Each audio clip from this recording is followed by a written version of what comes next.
Hola, ¿cómo están? Bienvenidos a una nueva temporada en Latin Trading Company, Universidad Profesional de Trading Latinoamericano. Mi nombre es Juan José Herrera, director de la compañía. Vamos a estar teniendo una revisión semanal de mercados con un análisis macroeconómico y análisis técnicos. Les recuerdo a todos suscribirse a nuestro canal de YouTube y dar un like. También nos ayuda a posicionarnos dentro del algoritmo para llegar a muchos más usuarios con esta gran información y contenido de valor. Bien, sin más preámbulo, vamos a iniciar el día de hoy esta revisión semanal de mercados. Vamos a estar viendo diferentes aspectos que tiene que ver debido a que los mercados ahora piensan que las tasas de interés se mantendrían mucho más altas y por mucho más tiempo de lo previsto, así que las implicaciones para la duración y la profundidad de la recesión también han cambiado. Esto incluye que los mercados de valores en su mayor parte han estado en el alza durante todo el año 2023 y hasta la semana pasada, claramente el cambio de vista de las acciones futuras de la Fed no solo cambió las actitudes sobre las tasas de interés, sino también sobre las ganancias corporativas y por lo tanto los precios de las acciones. Vamos a estar viendo en este día de hoy, en este contenido, la inflación y las subidas de tipos de interés. Vamos a ver el IPC en Estados Unidos, vamos a ver el mercado laboral de Estados Unidos, el SP 500, el índice del VIX. Vamos a ver la relación del oro y la expectativa con el dólar y el nuevo presidente del Banco Central japonés. La Reserva Federal anuncia más subidas de tipos de interés. Como podemos observar en los gráficos, las subidas de tipos de interés se han mantenido durante todo este tiempo de lo que ha sido una postura muy hawkish en cuanto agresiva a lo que fue la expansión monetaria y a lo que fue todo el exceso de liquidez que hubo en su momento a través de la pandemia. Ahora hemos visto que esta postura agresiva podría continuar durante el año 2023 y de una manera, digamos, como un poco más soft landing, un poco más de aterrizaje suave, en el cual ya se estaban teniendo expectativas de cuándo iba a ser la reversión de esta postura agresiva, posiblemente en este año 2023. Hemos visto que, según las palabras del presidente Jerome Powell, no será para el año 2023, se continuará luchando contra la inflación con una postura agresiva de parte de todos los miembros del Comité de la Reserva Federal. Las expectativas de los tipos de interés, como pueden ver, han cambiado y ante la posibilidad que para el año 2024, para inicios del primer trimestre del año 2024, aún tengamos subidas de 0.25%. Entonces estaríamos viendo una expectativa de cotización en favor de lo que sería el dólar y las subidas de tipos de interés, y estaríamos viendo también cómo la Reserva Federal mantendría una postura agresiva en lucha o en búsqueda de la meta de la inflación del 2%. ¿Cuáles son las expectativas de tipos de interés de la Reserva Federal? Para el primer semestre sería de 0.25%, alojándola sobre un total del 6%. Recordemos que las expectativas de inflación de la Reserva Federal es llegar al 2%, por el cual 4.75 se encuentra la tasa de interés en este momento, y con las subidas para el segundo semestre. Para el primer semestre del año 2024 terminaríamos con una tasa del 6,50% para la tasa de interés de la Reserva Federal. Vemos cómo esta postura agresiva o estas medidas que ha tomado la Reserva Federal han venido actuando directamente sobre el poder adquisitivo y principalmente sobre la inflación que teníamos en el pico más alto en el mes de junio del año 2022, que fue el 9,1%. Hoy en día, al último trimestre, que fue el diciembre del año pasado, estábamos a 6,5%. Hemos visto cómo ha venido bajando la inflación a un buen ritmo. Esto medido a través del IPC, este índice en el cual hemos visto que han exonerado el tema que tiene que ver principalmente con alimentos y energía para poder tomar en cuenta las decisiones de la política monetaria que se está llevando a cabo. Entonces, hasta el momento hemos visto cómo hemos remitido desde junio del año 2022 hasta el último trimestre cotizado a 6,5, de 9,1 a 6,5. Estos han sido los efectos de las subidas de tipos de interés en el poder adquisitivo de las personas. El precio de la gasolina y la inflación. Vemos cómo va muy correlativo, eh, en positivo, en el hecho en que la gasolina hace parte, o digamos el precio del petróleo, hace parte directamente de lo que tiene que ver con la inflación. Ya lo estudiamos en el semestre pasado y vimos toda la relación que tenía la influencia del precio del petróleo y las materias primas, eh, principalmente en los hogares. El precio de la gasolina del transporte, junto con los alquileres, hacen un gran gasto de nuestro poder adquisitivo, de nuestro bien capital. Entonces, vemos que a medida que el precio del petróleo ha ido bajando, también la inflación ha ido bajando al nivel del 6,5%, cuando el precio de la gasolina se ha alejado sobre los 3.431.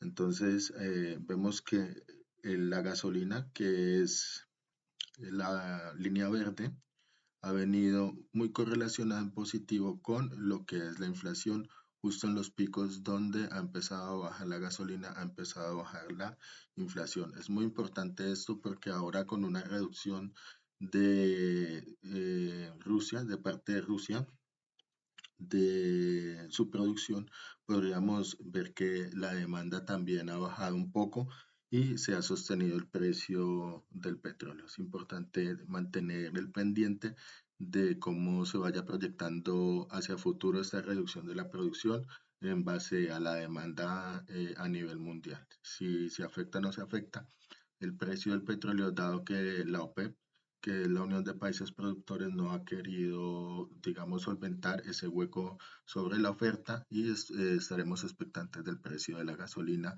para ver cómo esas medidas que no puede controlar la Reserva Federal podrían afectar dentro de la inflación y mantendrían su postura agresiva a futuro.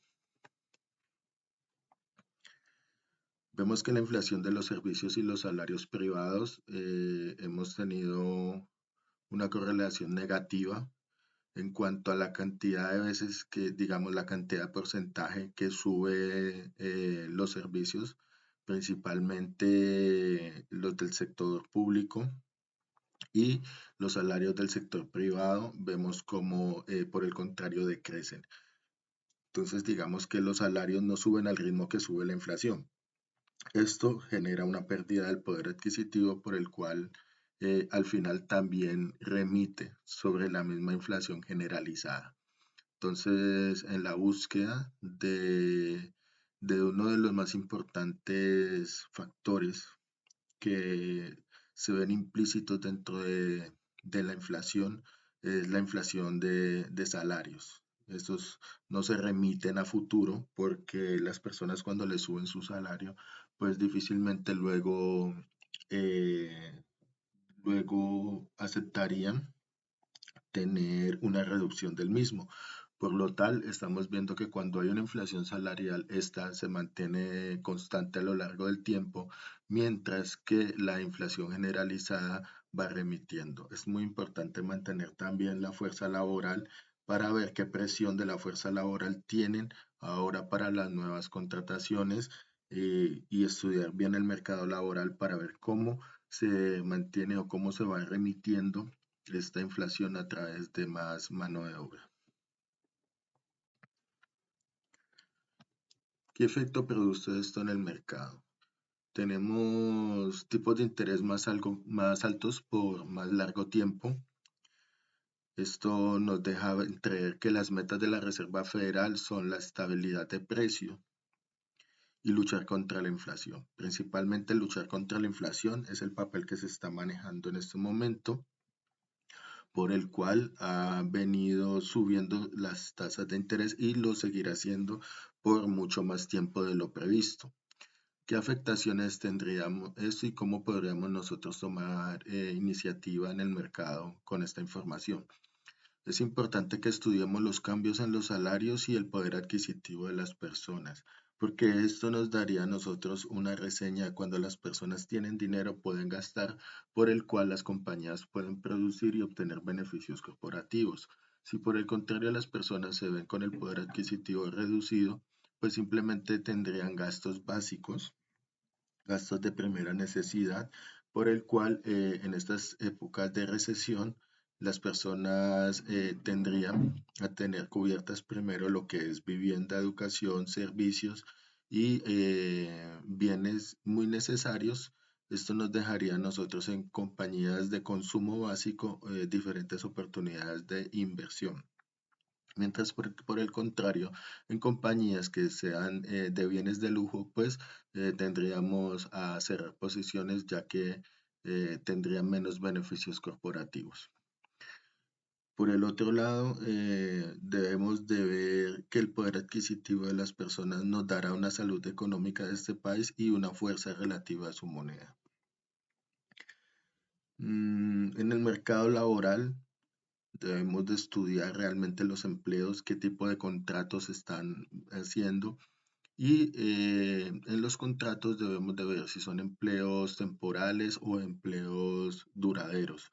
¿Por qué esto? Porque las decisiones de la Reserva Federal se están basando en base a los datos de empleo y los datos de empleo son datos atrasados, son datos que vienen principalmente trimestrales. Estos datos de octubre, noviembre, diciembre, por los cuales están tomando sus decisiones para la próxima reunión, son datos que vienen de la temporada dicembrina, donde hubieron muchas contrataciones, donde se llenaron 517.000 millones de puestos de trabajo, pero estos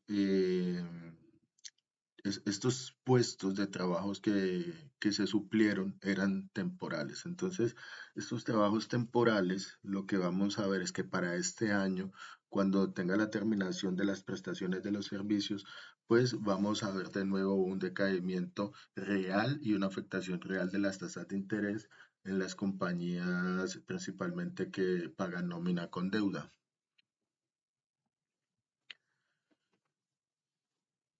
El IPC es el informe clave de esta semana, en el cual que el índice de precios al consumidor se publicaría el día de hoy, martes 14 de febrero, y dependiendo de la tasa de inflación de enero, podría reavivar el movimiento del mercado hacia tasas mucho más bajas. Ya deberíamos de ver cómo ha venido remitiendo principalmente desde el mes de junio, que tuvimos la tasa más alta, hacia las expectativas que tenemos para junio, para enero y febrero del año 2023.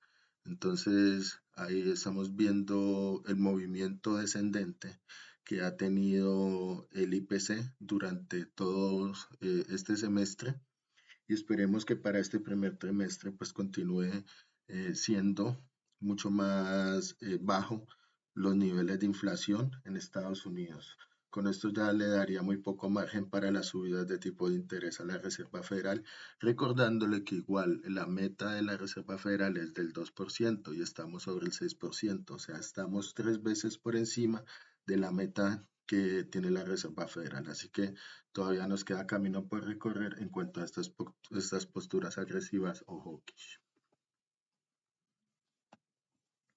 ¿Cómo se está afectando el mercado laboral? Estudio de mercado de trabajo y de crédito.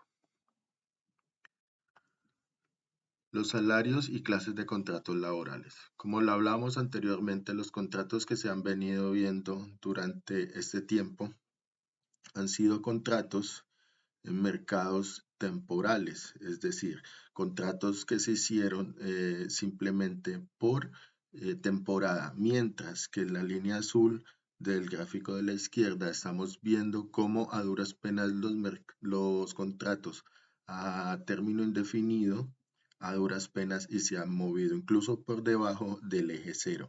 Esto nos quiere decir que simplemente no hay mucha contratación en estos momentos en los Estados Unidos con estabilidad laboral, y lo que se están dando son contratos por prestación de servicios.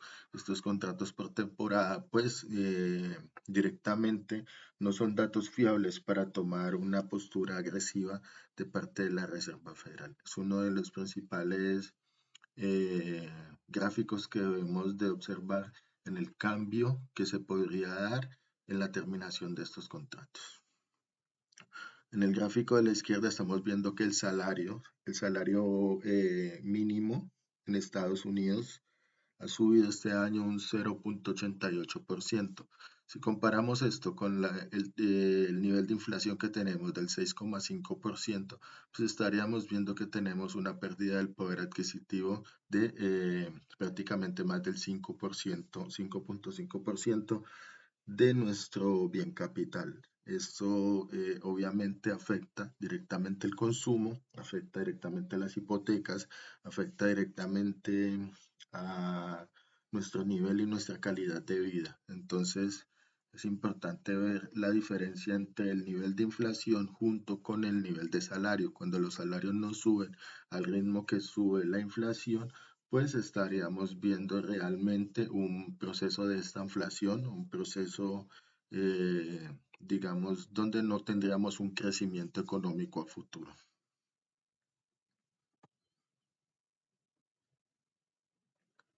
En el tema de los despidos es importante ver la fuerza laboral participativa de los Estados Unidos.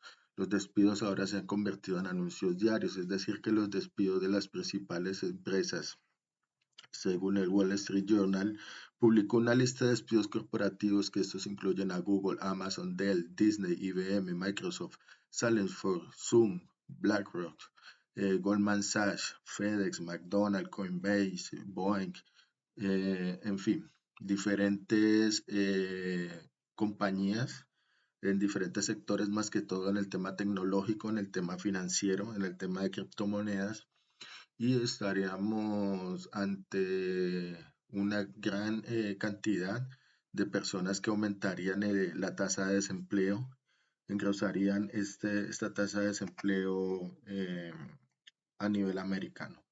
Por el otro lado, también vemos que la fuerza laboral de Estados Unidos sigue siendo uno de los factores débiles por el cual la inflación salarial aún se mantiene.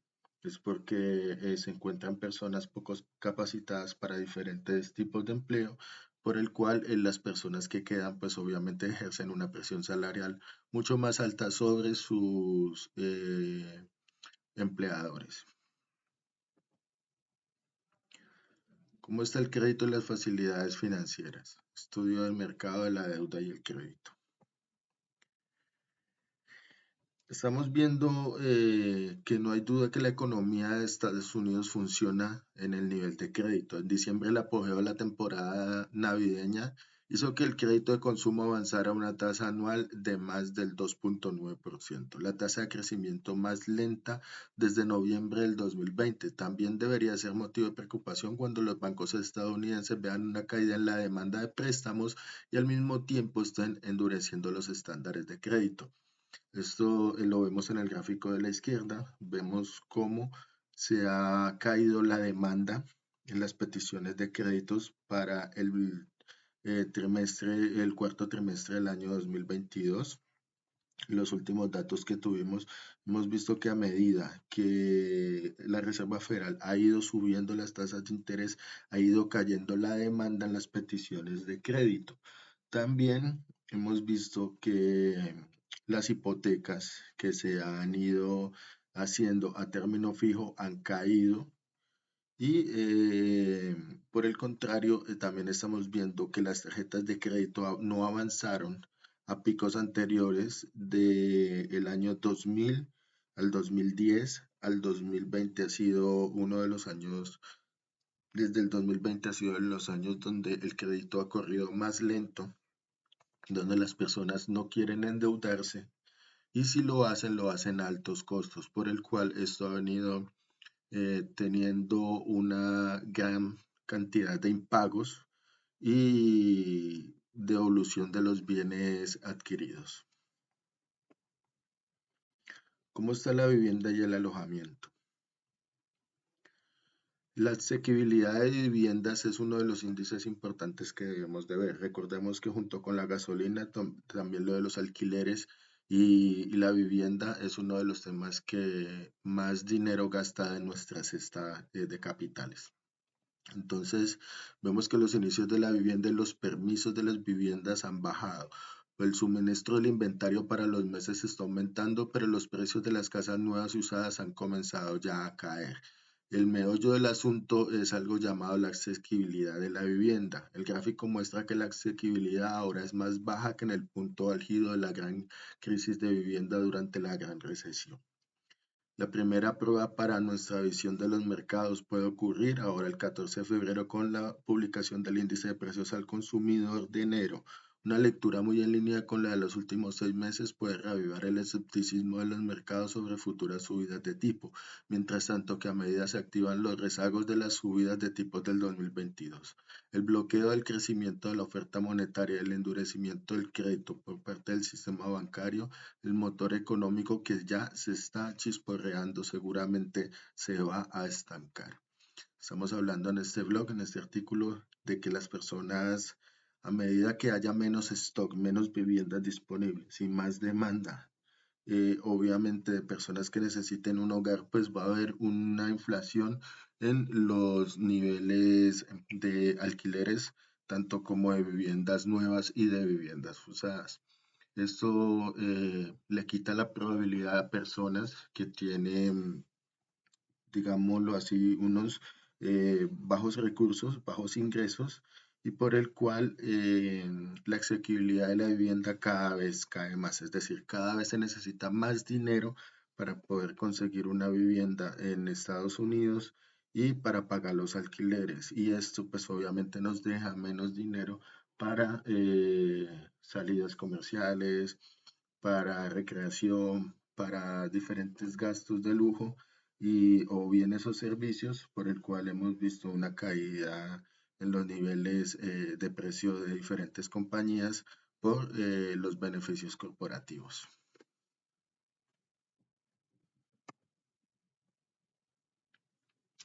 ¿Qué debemos tener en cuenta?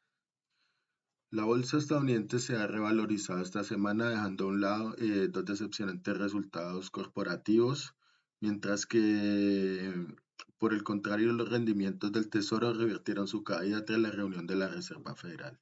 Los datos sobre empleo de Estados Unidos publicados esta semana han resucitado las expectativas de que la Reserva Federal continuará subiendo los tipos en los próximos meses. Al parecer, el factor clave para la perspectiva del mercado es si la inflación va camino de regresar al objetivo del 2% y si se producirá una recesión en ese camino.